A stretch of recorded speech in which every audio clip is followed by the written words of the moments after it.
What's up, guys? JP here at the Leprechaun Fantasy Workshop. Today, if you guys read the description, we're going to be working on the Titanic, and then probably a little bit of the 32 Ford, because I'm trying to progress with the engine build on that. So, should be fun, should be a lot of stuff going on. Let me get some of the light. I did a redesign of how the studio is functioning, and the light is definitely nailing the camera, so I'll have to figure out that.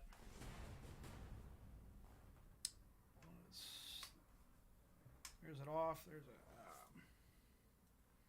Well, for let's just now, let's keep it like that. And then if we need light, we'll get light. So, yeah, we're going to get into the Titanic build. And today, I want to try and tackle a lot of the lifeboats. Because if you guys know anything about the Titanic, there was, 16 lifeboats. And then there was the collapsibles. So, I want to get those started.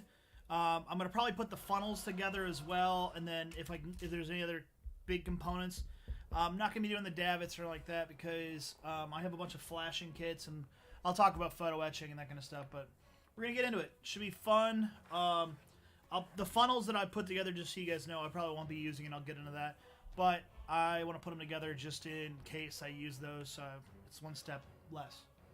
So we're going to get into it. I'm going to grab some glue, and yeah, you guys will be able to see what we're doing at. So, let me flip it over and let's get on to it. So, the glue I use for most of the model making for the plastic models is this Tamiya, or you can just, there you go, focus. So it's this Tamiya extra thin cement. How this works, this is not super glue. So, hey, thanks for the follow there. So, how this stuff works is think of it as like chemical weld. So, how it works is, how you doing there, Ira, fan? So what this stuff does is, it will, as a liquid, it'll touch the plastic and it'll fuse the plastic together, which is really kind of cool. And it gives you a solid bond, and then later on, you can sand and that kind of stuff. So we're going to get into it. I know you guys can't see down here, but I keep tools under my hand here. If you see this shelf right here with all these tools in it, I have another one underneath here. So I'm going to use my snippers. These are flat end. These are flat end snippers. And I'm just going to go and start getting on the lifeboats. I've already kind of read the instructions. I'm going to choose to ignore them because this is the 350 scale Titanic by who makes this one? Mcw. It's a great model, but if you can see all these other instructions and stuff in here, I have added a whole bunch of updated details to my model. So I can help whatever you want me. What do you mean?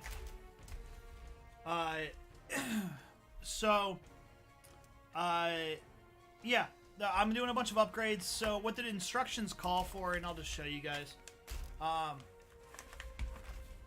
So this is a section on the boats. But you can see here that it calls for me to run line through the boat and then fuse it together. But if I do that, you'll see what I'm talking about. It'll leave a seam throughout the entire boat on the top end, which is supposed to be the cover, which, frankly, I just don't want to do. And then also, let me see if I can find that right detail set.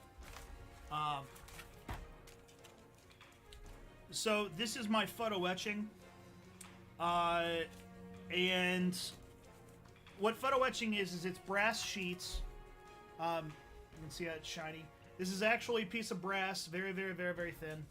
And it has highly detailed pieces. And how photo etching works is that you actually fold in a lot of cases or bend, that kind of thing. And it will allow you to build a far more detailed object. So here's like the lifeboat davits. You can see that. And then here's the actual pieces of the lifeboat. You can see how small they are, if you can even view that. but it's an incredible way to add more detail to your models. This detail level is more fine than what you could get from your out of plastic. So, for instance, these little ropes that are running here, and again, it's I know there's a glare there. That is the line that goes across the U-boat of the, or I'm sorry, not the U-boat. Sorry, I'm building a U-boat model as well, so forgive me. But this is the rope that holds the cover down. It's just another piece of detail that you can never have gotten with plastic. So, but yeah, this is the set here, so that's why I'm going to choose to ignore the instructions, because if I put a line through these boats, then I wouldn't be able to use the pulleys. I'm going to do something different. So,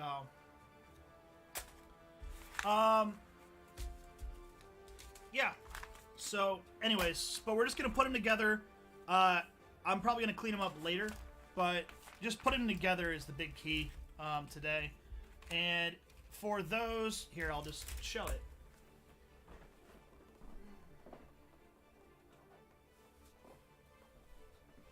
So this is where we're currently at on the hull.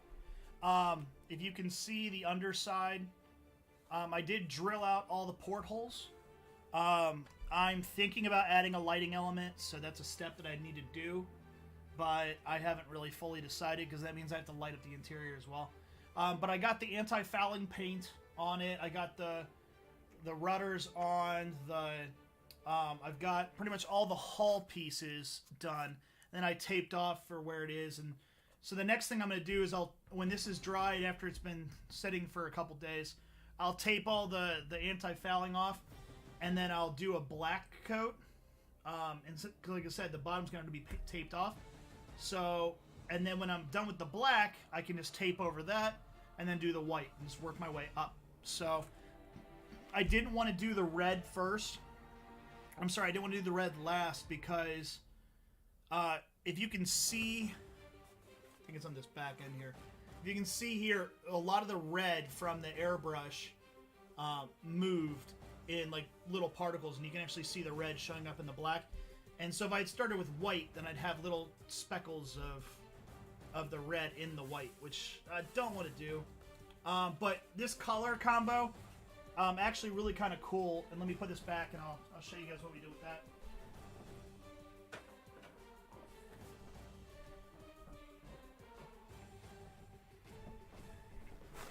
So I did a video on this the other, I think it was Thursday.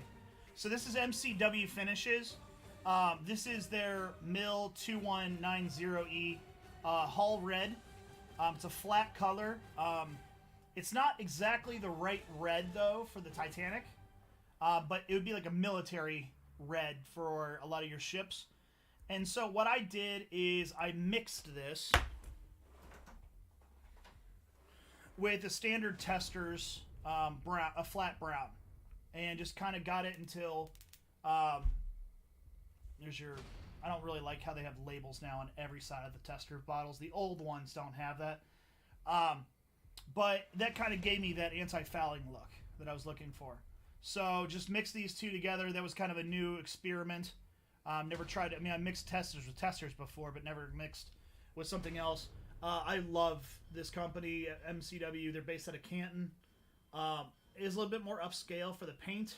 I think it's $750, something like that for the bottles, but really, really great stuff. So yeah.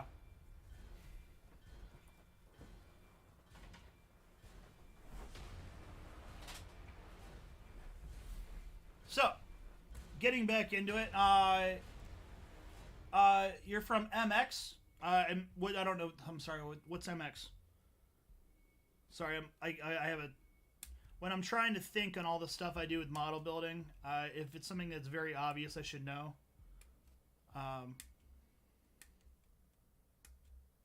Then yeah.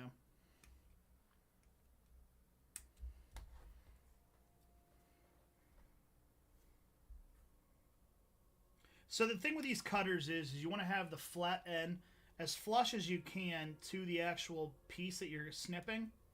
It'll give you a much finer cut than if you were to do the I'll call it the kid method, the thing I used to do when I was a kid of bending them back and forth until it snapped off the spruce. It kind of really helps you do less cleanup as you're going along. And then I'll show you how I keep these organized as I'm doing it.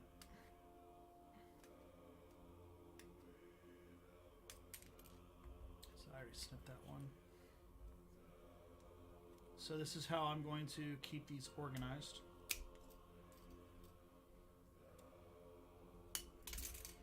Boom.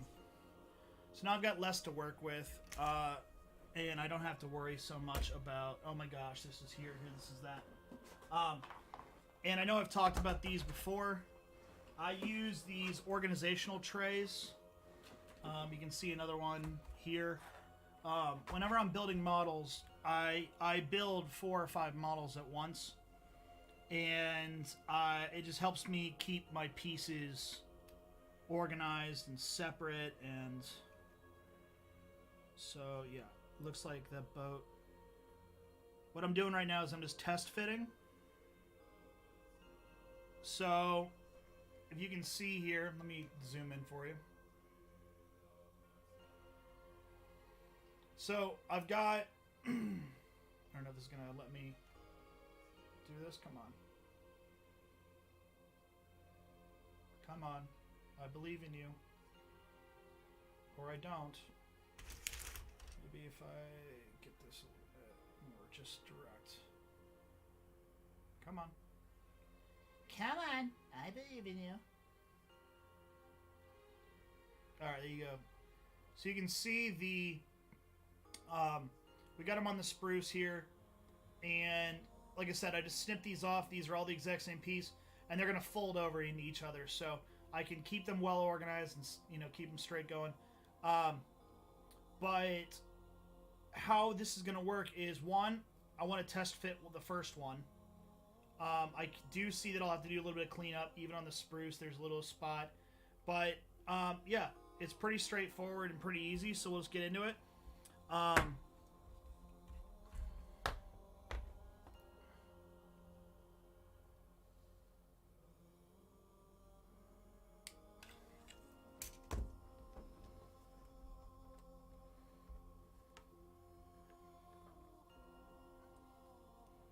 Part of me is thinking, do I need to get a clamp in here? But it's not good.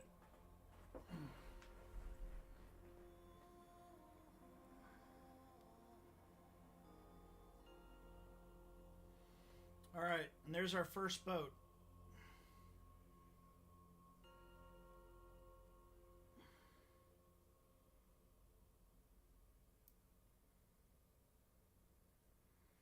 Now, I'll be honest with this model. I can tell this model has been used quite a bit, like the molds for it, because it's not wanting to be as smooth and clean as it possibly can. Come on. Come on, focus. I know you can't probably see it. Let me see if I can zoom in on it.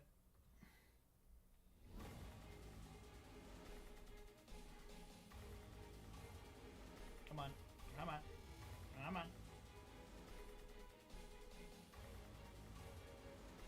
There we go. I don't know if you can see that gap in there, but you don't want to have that kind of a gap in your model. So what I'm going to do, I'm going to let this glue up, like I said, let the glue set, and then, here, I'll zoom back out so you guys can see. What I'll do after that, I'm going to set this down, hopefully it'll hold together.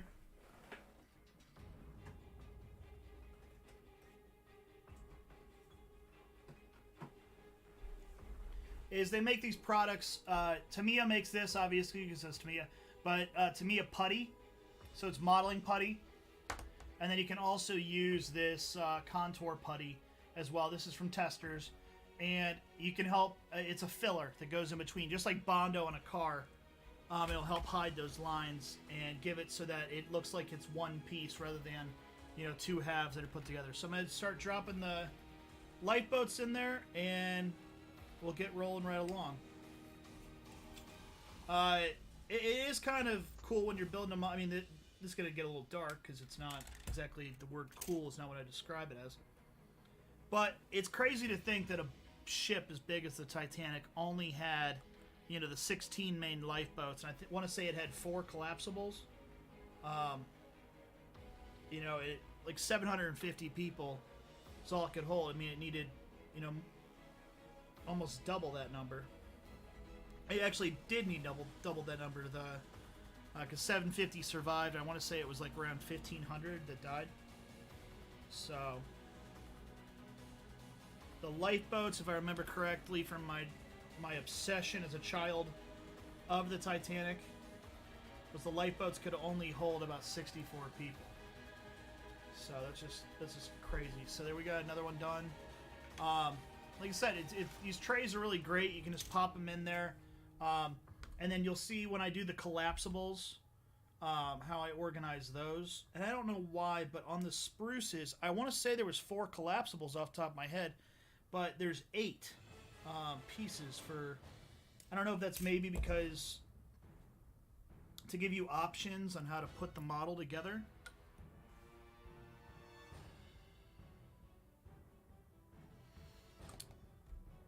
But I've long stopped using for model building the Testors model cement. I have a bunch of it, but I find this Tamiya stuff to just be outstanding. To give you an example of why, there's a little, you can see here, there's a little brush applicator at the end of this brush, and so it's just a quick dip and brush. While as if I used my old-fashioned, you know, Testors modeling cement, I'm not going to uncap this, but it's that goopy glue, and it just gets everywhere, and it's a disaster, and it's really hard to control, and you get your fingerprints on it, and like I said, it melts the cement, so your fingerprints are permanently burned into the model. Just a suggestion to take your models to the next level is it's the tools that also help you, you know, do a whole lot better. So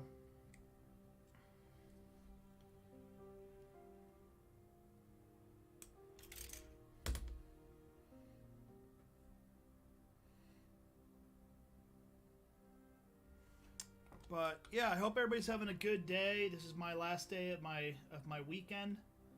I did finish a model, if you guys have been following. I'll share that in a second. But I did finish, finally, one of the bigger models I've been working on. Not as big as the Titanic, mind you, but...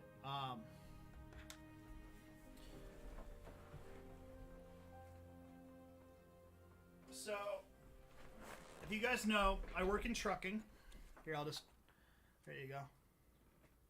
So, I work in trucking, and I really, really wanted to build a semi-tractor trailer and rig. And so I haven't done any weathering or anything like that. This is just the model as it was painted. I'll give it a little bit of light so you guys can see how great that paint came out. So this really awesome model. It's a Peterbilt, and this thing just was awesome going together. Extremely good detail to it. Love this thing. And I'm working on the trailer for it. I'll do a little bit more detailing of it. I have, for the mud flaps on the back, I have the metal naked ladies to hang on there. And then I think that I'm going to put an American flag on the back for a decal and do stuff like that. Like diesel only should be on the gas tank. But we'll get into that later. So...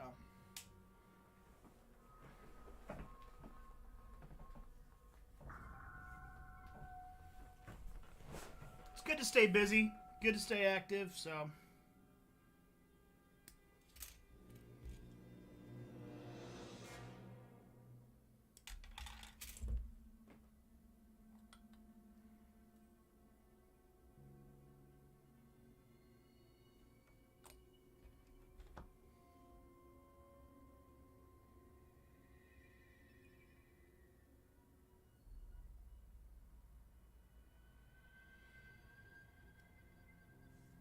What's really great about this Tamiya too, this is a trick that I use, is that you get a little bit on there, and then you just put it, and you just touch the seam.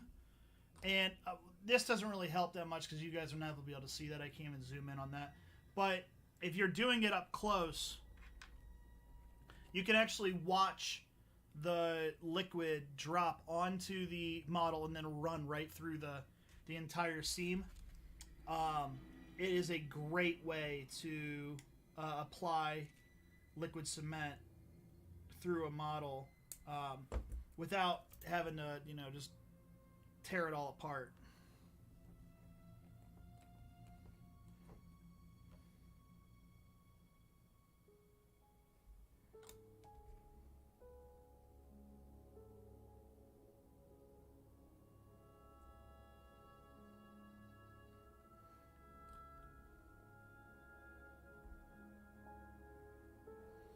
I know this isn't as exciting as some stuff that I do, but it's just as a key part.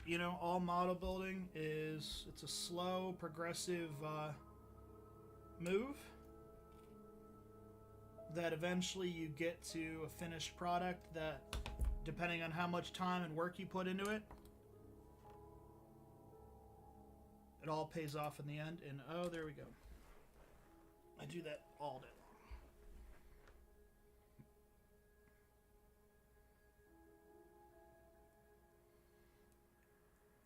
Go a little pop.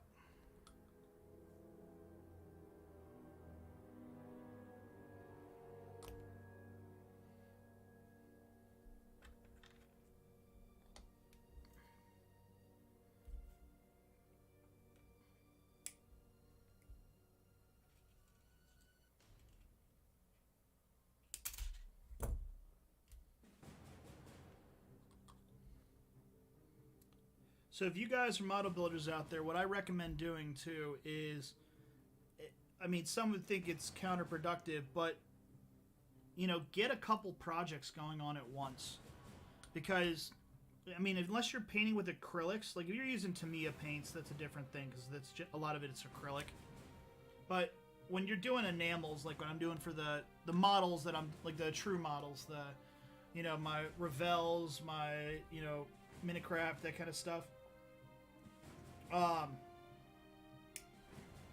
you're gonna have dry time, so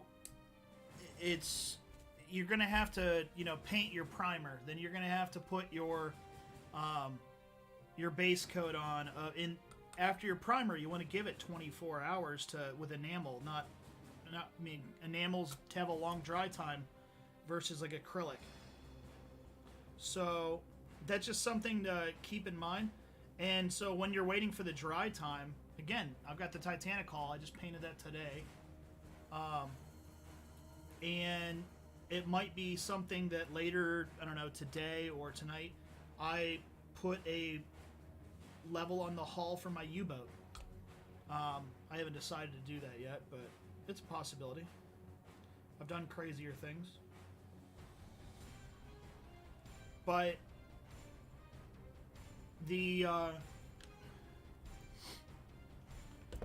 whenever you're building a model, it's just something that it keeps you busy. So, like, for instance, what I could be doing if I was working fully on my U-boat, when I paint the hull, I could, start working on the AA guns and the deck guns, that kind of stuff. You just want to have something. You can always have something going. But I also like building multiple models because I can use colors. Like, for instance, when I painted the turbines for the propellers for my Titanic, I used the same. I have again from the Mcw Finishes. I use they have a literal bronze turbine color, and so I mixed the same paint for painting both propellers. Let me show you how those came out because they're just outstanding. So using my paint sticks, here is the propellers for the U-boat. Come on, focus you. And it's just they're great color. And then there's obviously 3 propellers in the Titanic, but And my U-boat is at a larger scale than the Titanic. The U-boat's 172. I'm sorry, 72, and the Titanic's 350. If you're trying to figure out how scale works, like the Titanic, if I put 350 Titanics end to end, that's how big the real Titanic is versus the 72 equal U-boat. U-boats are obviously extremely small compared to if you were to compare them to the Titanic, so that's why the ship is much larger, but it's still almost the same in length as the physical model. But my U-boat is at a higher detail level because it's so much bigger versus the Titanic, if that makes sense. So, yeah.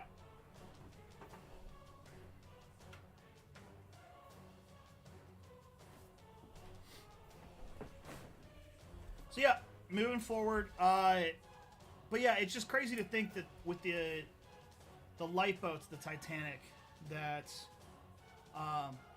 you have the White Star Line. They didn't think that it'd be, an issue. And I get that everybody had the mentality back in the day that, ignore that noise. That's my airbrush compressor. Kicks on every couple hours.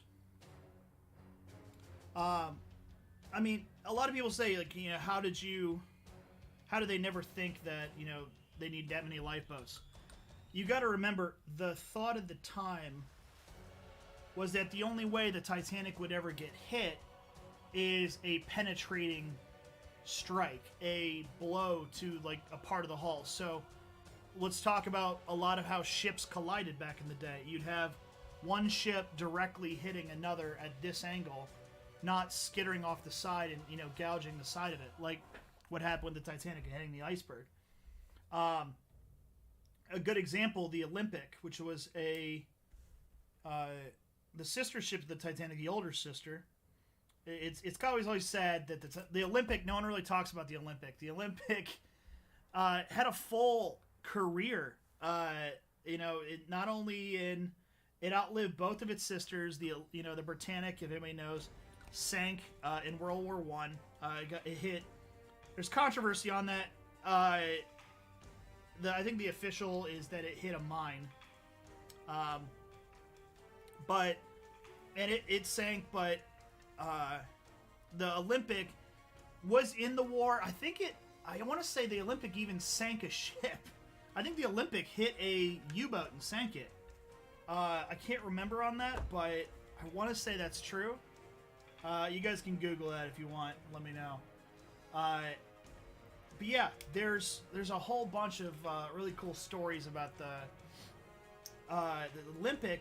But anyway, so right before the Titanic got released, and you could say this is actually why the Titanic sank, because had this not happened, the Titanic wouldn't have sailed when it did, and so the iceberg wouldn't have been where it was when it hit it. But under the command of Captain Edward Smith, the commander of the Titanic when it sank, the Olympic actually got struck. I think it was a British cruiser. And there's a famous picture of a big hole inside the hull of the Olympic, and that's why a lot of people say that there's a conspiracy that the Titanic was actually the Olympic in disguise, because the Olympic had broken its back when it was when it was doing its first crossing. It was an insurance scam. Now, I mean, I'm not a conspiracy nut in any way, shape, or form. I think that whole argument line is a bunch of bogus. One, the propellers of the Titanic match the propellers of the Titanic.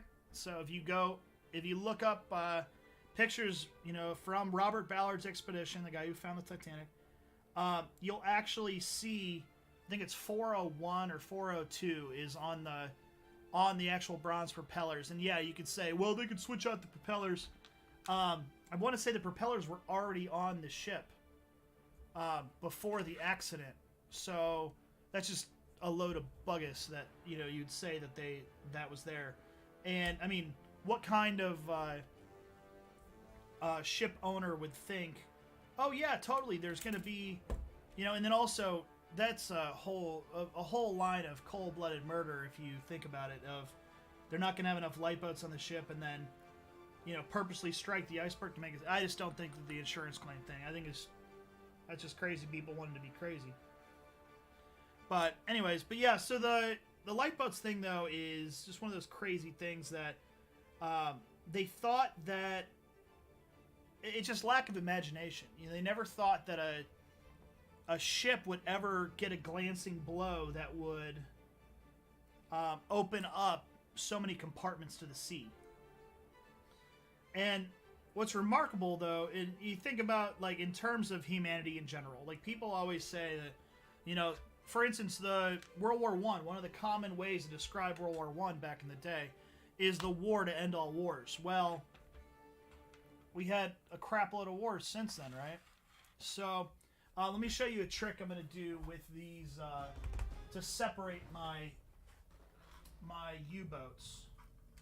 I'm sorry, no, my lifeboats. I keep on saying U-boat because I'm looking at one right now. So I'm going to use another smaller container. So now I'm going to be able to differentiate the... now I know I can differentiate the collapsibles pretty easily. If I really look, but I don't want to look. I don't care. I like to be organized.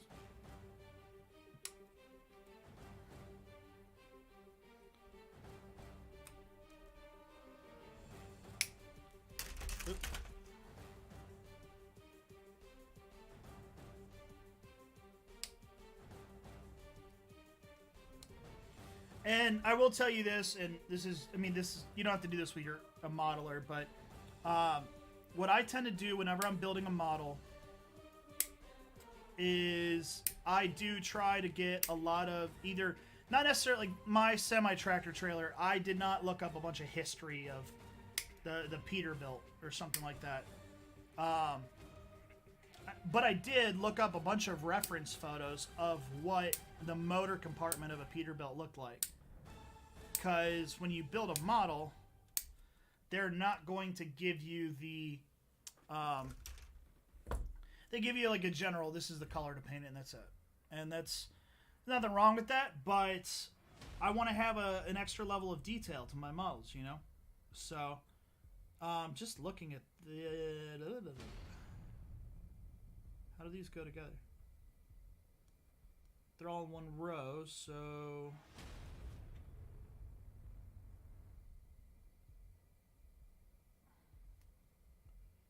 Stand by. Okay, so these top four go to those top. Okay.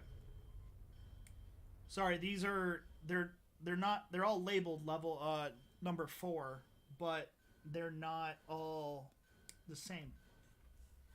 So this one, yeah, it's going to go to that. Okay. So, and just so you guys know, there were 16 lifeboats on davits. There was also collapsible boats, which means they were overturned on the hull of the Titanic. And to think that, why did they just have a lot more of them? They didn't want to have more boats because they thought that it would hurt the view of, being able to look out on the ocean or whatever like that. And they also, I think the other argument was too that the having a bunch of lifeboats on the ship would give off the mentality that, the boat could sink, which is kind of counterintuitive. Wouldn't you want to feel safer, knowing that you, in the worst case scenario, the ship is safe or something? I don't. But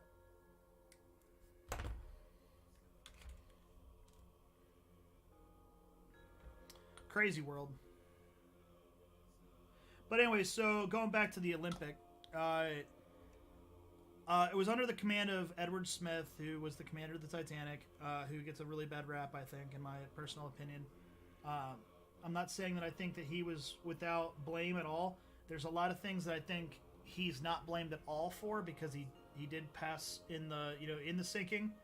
But there's a couple things that always made me wonder. Like, for instance, the lifeboat drill that was supposed to be done on the Titanic was canceled on Sunday.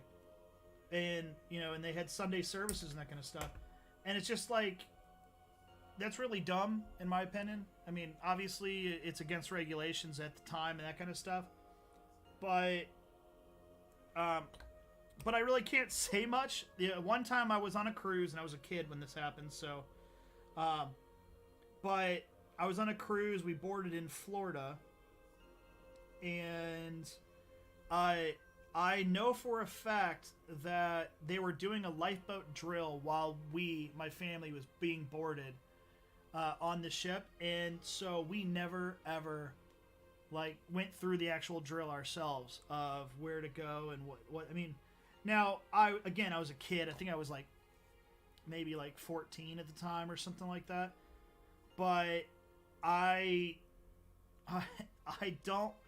Maybe my mom had, like, you know, the whole, like, pamphlet or something like that you get, like, when, you know, you go on an airliner. But it was always one of those things that was kind of weird to me of, you know, well, that's odd, you know... Maybe she had more information or something like that, and they didn't tell us. But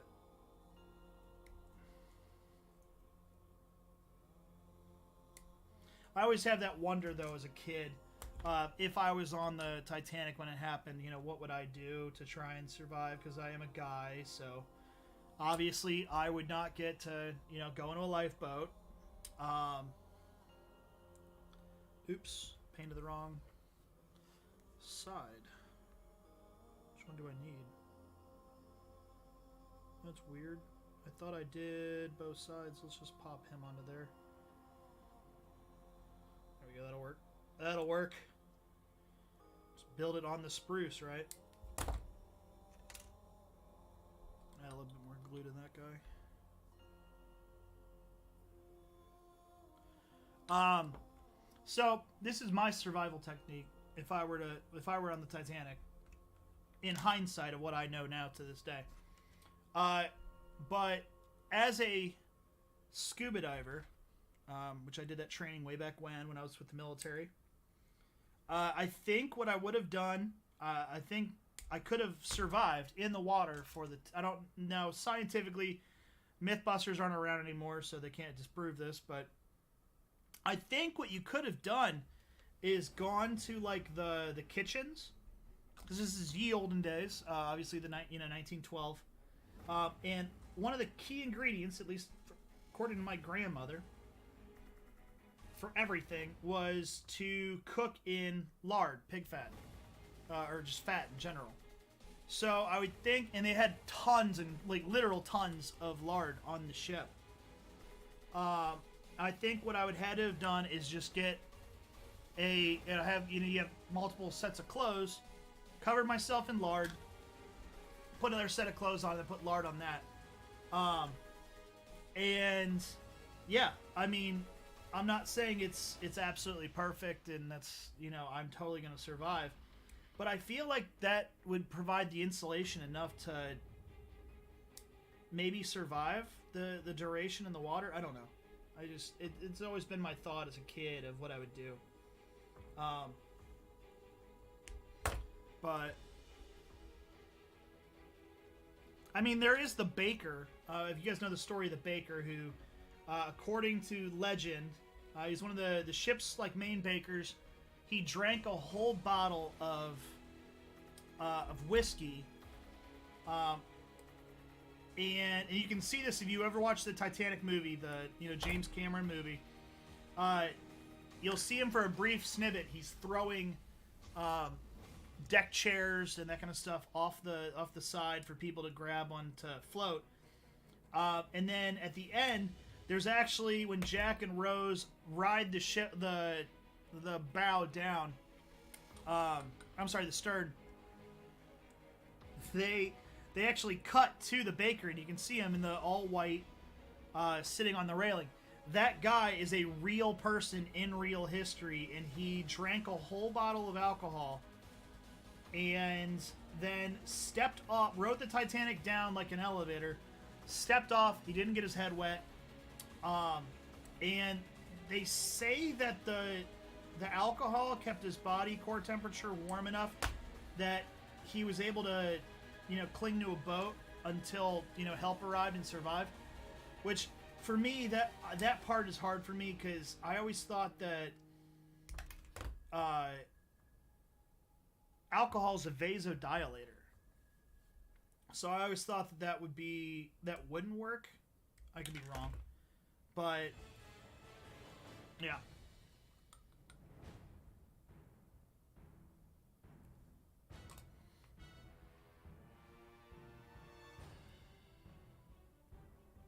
So there we go. We got our last little lifeboat. Actually, I don't know how I missed that one, but there's another one.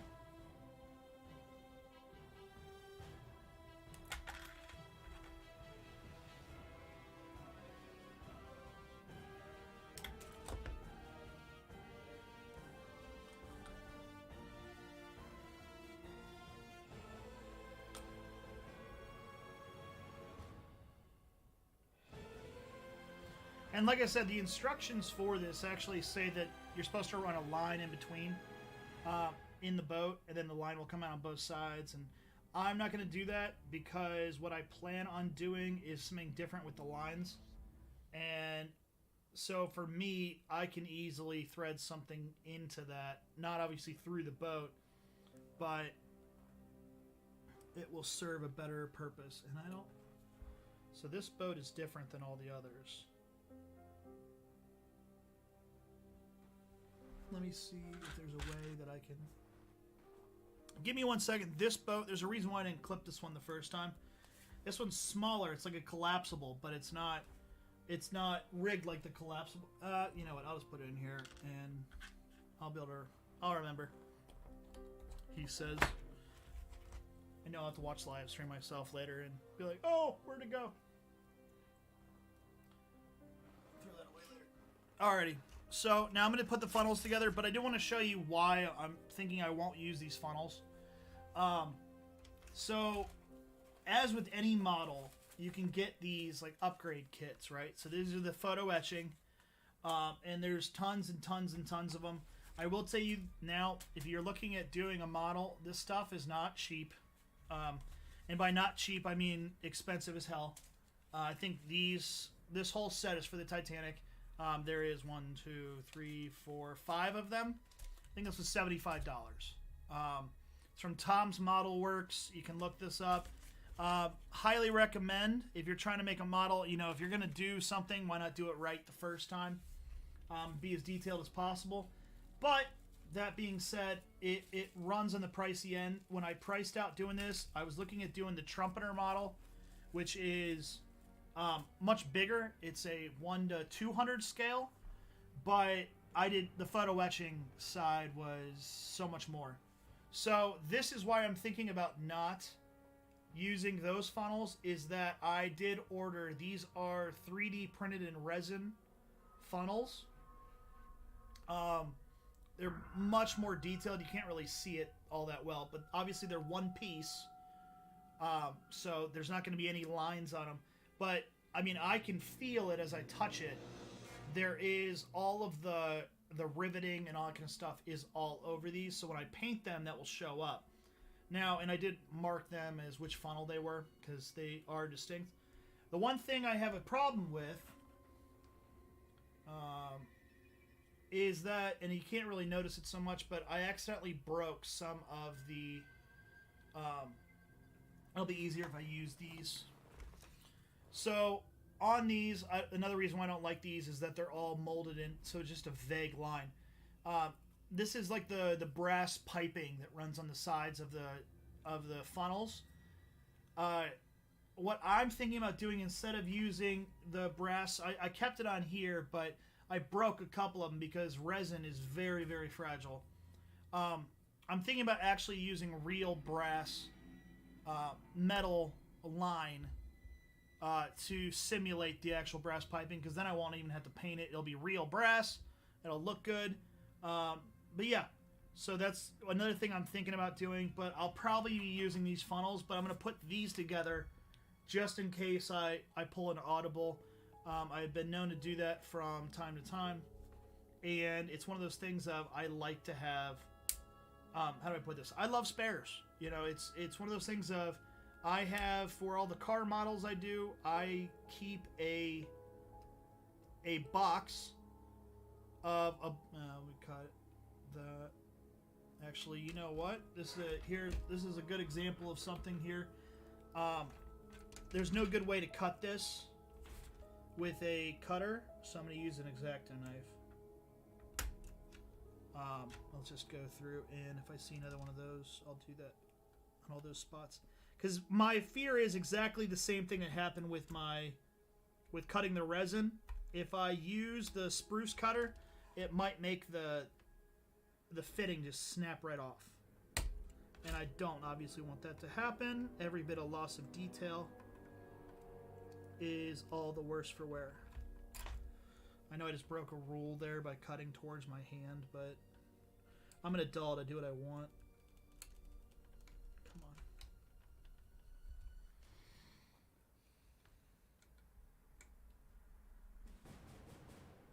It's probably not the best blade to use this on. Alright, that should be enough there. But like I said, I do recommend, like I said, I don't want to pull out the other one, but this is kind of like I have one on my right and one on my left, the different tools that I frequently go to. Snippers, cutters, pointy sticks. So this is a good example. I have a little metal dentist file and I can, point, that kind of stuff. Helps me poke stuff. Tweezers, all that kind of stuff. Really valuable tools when you're building models. So we're going to get the rest of this snipped off here. And so 15. So let me jump to that part of the instructions just to make sure, because I just realized, if you guys didn't know this, the fourth funnel on the Titanic is actually fake. So I imagine the funnels for this thing are specific ones go to specific to be put together. Where are we at with the funnels? I think did I get all the way back? So it must be back here.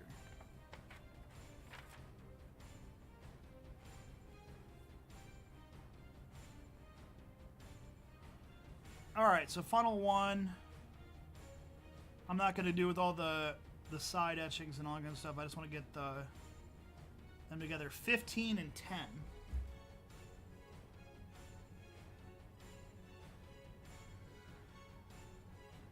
So there's 15, but where the hell is 10? Or is 10 the clip? Huh. Or maybe J21, J22. So this spruce is J. That's helpful. There's 21 and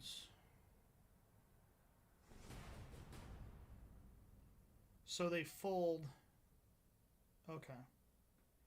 Okay, so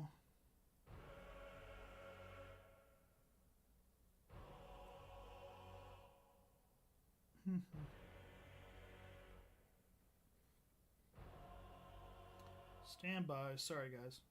But you gotta do it right the first time, right? So I snipped 15. Where's 15 at? J15, where you at? So here's J15. So J17 is my other number. That's really dumb. So if you look at this spruce here, here's J15. There's J7. Like, come on. Like, why not, have it go boom, boom, and then boom, boom, and then boom, boom. And that's just asking somebody to screw up. I really, really recommend, if you're a model builder, always look over, like, you got to be like Santa. Check the instructions and check them twice.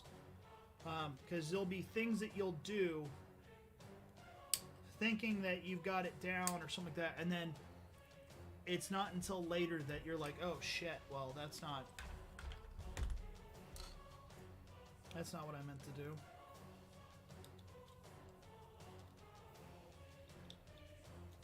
Now, I'm not going to add all the clips and stuff because, like I said, there's I've got a bunch of etching things. So what I'm doing right now is just first test fitting it, seeing if there was any additional stuff I need to do to it. And you know what, it's good enough. So what I'm gonna do, I keep on sealing this bottle out of habit because I'm spill fanatic. If I can spill it, I will. Just, it's what happens.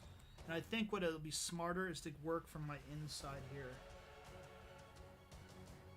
That way that it doesn't show on the outside, but we still have a very good mechanical connection.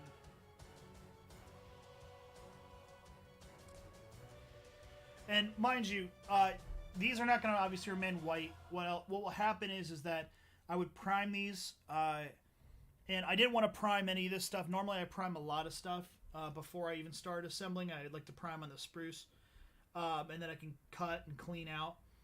But what I'm doing with these is there's so much stuff that needs to remain white, and I use a different primer when I'm priming or when I'm painting in white, because I like to paint black. So my main primer is a black. So yeah, I just wanted to do that. And then so this one is funnel 3.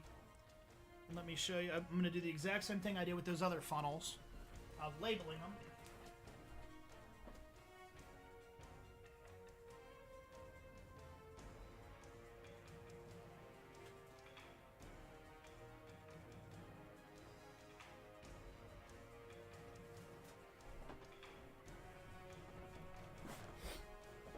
So, again, when you're doing this stuff and you're trying to put stuff together, it's just better to have a label. So I'm just going to get a piece of masking tape.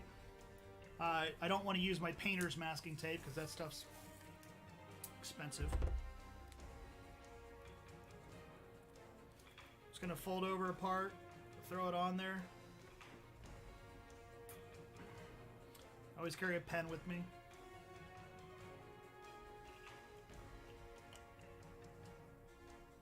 So, funnel number 3. You can't really see that, but I marked it 3. And it's just an easy way to keep moving and keep going, but at the same time, when you're, going to put stuff together at the end, you're not going to, like I said, throw it all together, especially when, I'm trying to build a model that's extremely accurate. That's one of my big goals. So I'm going to look for here 24 and 18. I got my 18 here. This is the 4th funnel. This is that fake ass shit. So this is honest to God true. The 4th funnel on the Titanic was not real. I mean, it was a real funnel, but it was not there for mechanical purposes. It was all for looks, which is really funny to me. And so everybody always says to me that when I've talked to other Titanic nerds, because there's a lot of them out there. Well, Titanic was the fastest ship. No, it wasn't. Titanic was not. The Olympic class was built for luxury, not for speed. So that's one of the things that never made sense to me. Everybody always says, well, they were trying to, break the record to get the blue ribbon. Olympic never got the blue ribbon. The blue ribbon, by the way, in the trade of sail, was for fastest crossing, which is still, in my mind, kind of, it's a good idea to cross fast because it's less food and provisions and stuff like that you had to have for your passengers. But at a certain point, when it comes to back in the day of building a ship, the fuel consumption, it's just like if you floor your car. Let's use something that I know really well. Racing. If you've ever been to a racetrack, they go through fuel a lot faster than you do in and you're like, well, that's because they're performance engines and so they burn more fuel. It's because they're going faster.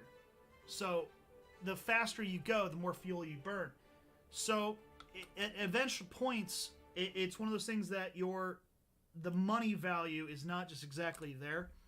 And so the Cunard line, which was a rival to the White Star Line, they had the fastest ships. Lusitania is actually one of them.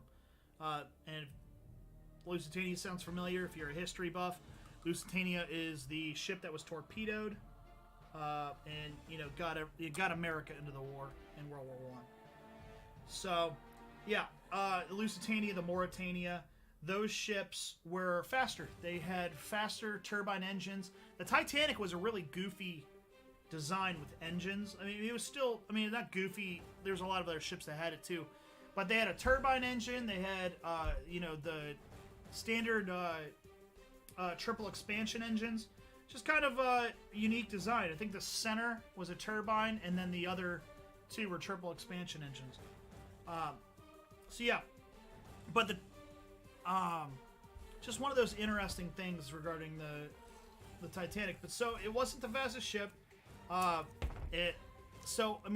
they were trying to make a record crossing, that's never made sense to me when people say that. Well, they were trying to make a record crossing, that's why they ignored maybe a record against, beating themselves, against beating the Olympics crossing, but they were never going to beat whoever held I think it was the Mauretania maybe, who had the record. So, yeah, it's one of those weird things that I know because I'm a nerd. It's good to know stuff, right? Alrighty, so the next combo we've got here is we run funnel 3 and 4, right? So let's just do 1 and 2. So J21. There's J21.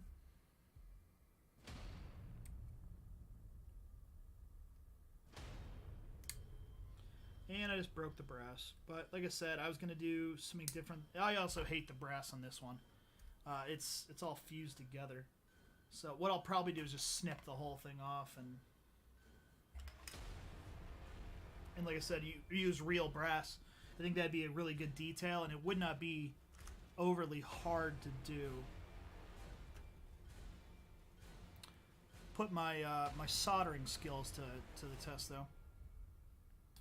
So 22. So J21, 21. Yeah, that's weird. They've got the first and second funnel next to each other. This is just... Whoever did the layout of this model, I mean, don't get me wrong, I have absolute respect. This model probably took so much time to develop back in the day. This is an older model. But, good God. Like, why do you have it... That just doesn't make sense for my OCD.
Alrighty. About to nail the last one here, and then I think we might transition to something a little bit more interesting and exciting than me snapping sprues and snapping stuff on.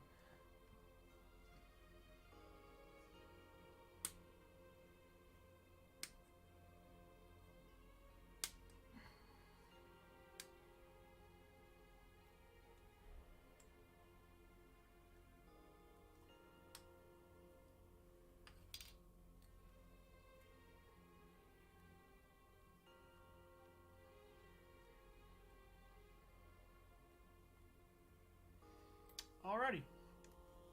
Yep. funnel down.